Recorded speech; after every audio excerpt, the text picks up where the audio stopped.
अस्सलाम वालेकुम। एक बार तो फिर आपको खुशामदीद हो मेरे यूट्यूब चैनल के ऊपर। जैसा कि मैंने लास्ट क्लास में आपको बताया था कि एरिया कैसे निकलता है, एंगल कैसे बनता है लगाता है और डायमेंशन कैसे लगती है, ये सारा कुछ हो गया था। अब हम आगे चलते हैं। बेसिकली ये जो टूल है हमारा, ये हमारा एक्सिस ज़ाहिर करता है। अब ये देखें, जिस तरह हमें कलर नज़र आ लाइनें नज़र आ रही हैं। फ़र्ज़ करते हैं हम बहुत दूर चले गए इन लाइनों से, हमें लाइनें नज़र नहीं आ रही। तो कैसे नहीं नज़र आएंगी, तो मैं आपको बता देता हूँ। हम आगे इस एरिए में चलते हैं आगे।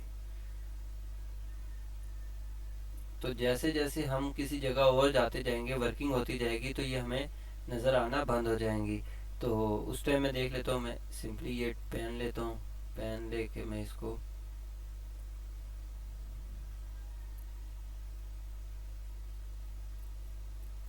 मैं आ गया यहाँ पे।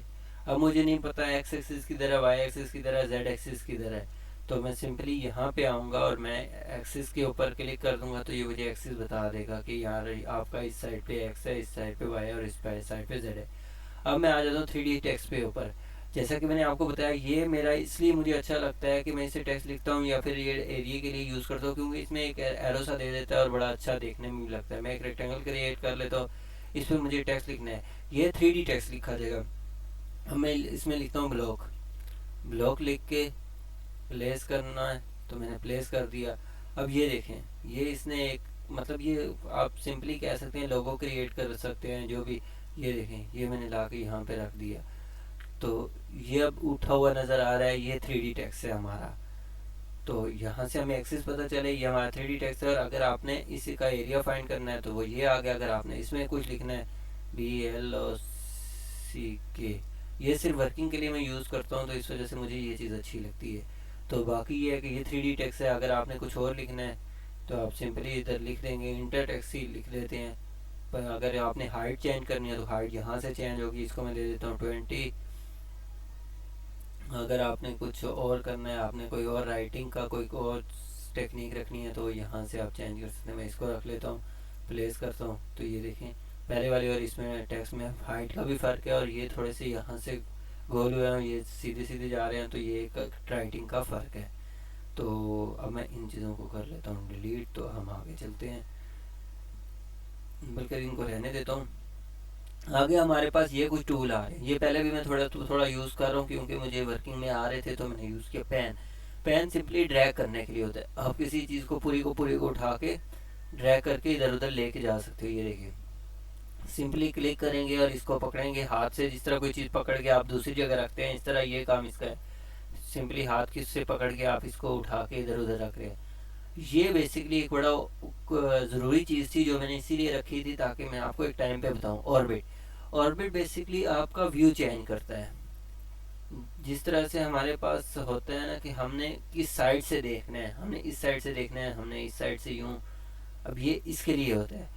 अब अगर आप जब इस अभी तो ये चीज़ बड़ी इजी लग रही है, जब आप स्केचअप करना शुरू करेंगे तो इस पे आपको कंट्रोल करना बड़ा लाजमी है। आप किसी और व्यू में जाना चाह रहे हैं, मतलब आप थोड़ा सा इधर करना चाह रहे हैं, ये पूरा हिल गया, आपके लिए बड़ी टेंशन बनेगी। वो जब मैं वर्किंग करूँगा तो मैं आपको इसका भी मज़ीद भी समझाऊंगा। ये बेसिकली हमारा व्यू चेंज करने के लिए होता है। प्रोस्पेक्टिव समझ सकते हैं कि अपनी मर्ज़ी से जिस डायरेक्शन में आप करना चाहते हैं वो हमारा वो डायरेक्शन आ जाती है। तो उसके अलावा अब मैं इसी के साथ चलता हूँ क्योंकि ये तो हमारे पास टूल आ रहे हैं लेकिन ये भी ज़रूरी है। लेकिन सबसे पहले मैं इसके साथ के चल लेता हूँ।